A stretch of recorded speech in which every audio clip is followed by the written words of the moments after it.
Welcome to Guns and Gear Network, everyone. Appreciate you tuning in. Today we're going to discuss adding a red dot to your SAR K-12 pistol. Stay tuned.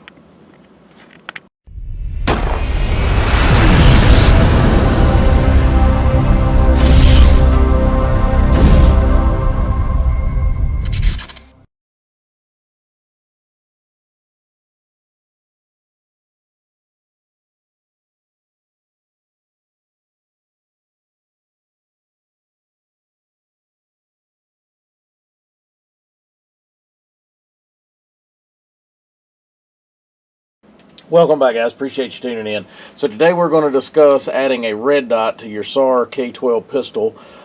This right here is the, I think I'm pronouncing this right, the SAR SAR K-12 Sport, and I have added a red dot. So I've done a review about this pistol back some time ago, and it's kind of been sitting in my safe, to be honest with you. I hadn't been shooting it a whole lot or anything, and I decided I've gotten to where I put red dots on probably 90% of my firearms, and so I looked around and found a site.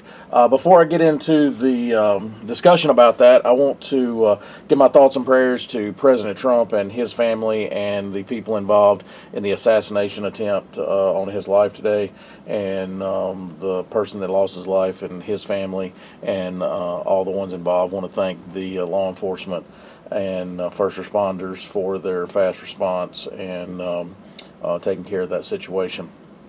So with that out of the way, let's look at the mount here. So what you're going to do, this one is not, this pistol is not pre-cut with a red dot optic availability.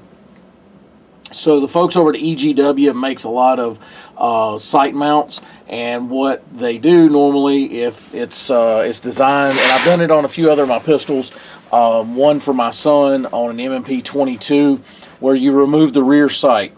So if you watch the entry part of the video, I've made a couple pictures. So YouTube has changed the way they do things.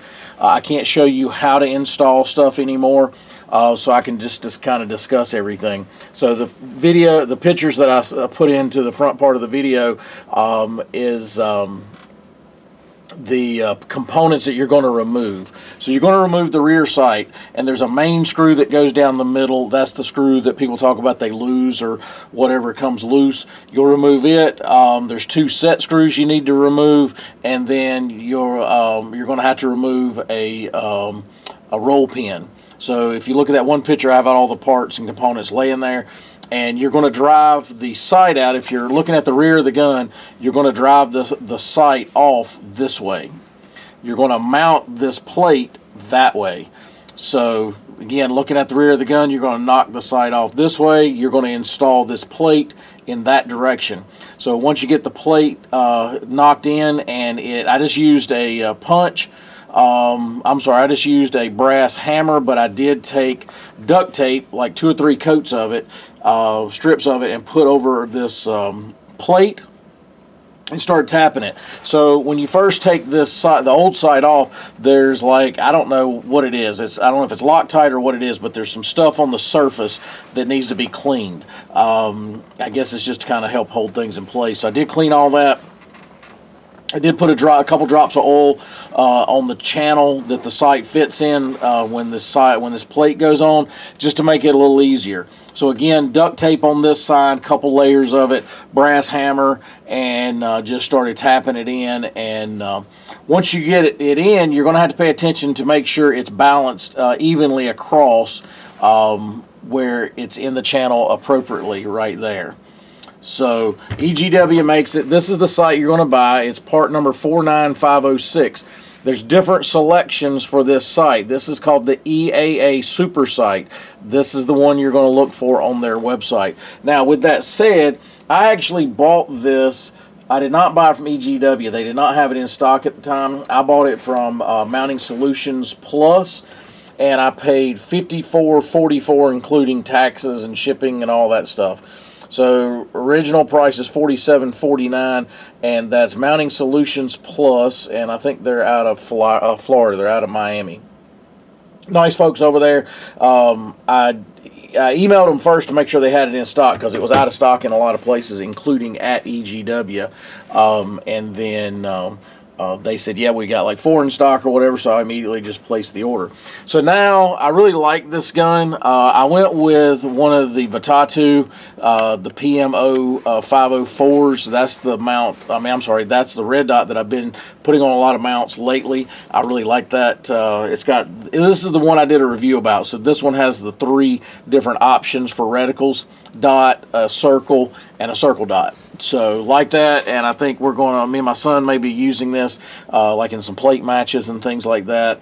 So like it, and it works really well.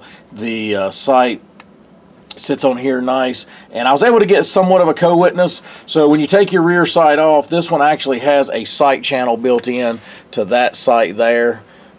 So kind of helps you there if you need to use the sights. You can have some form of sights because it has a rear sight built into this optic in particular.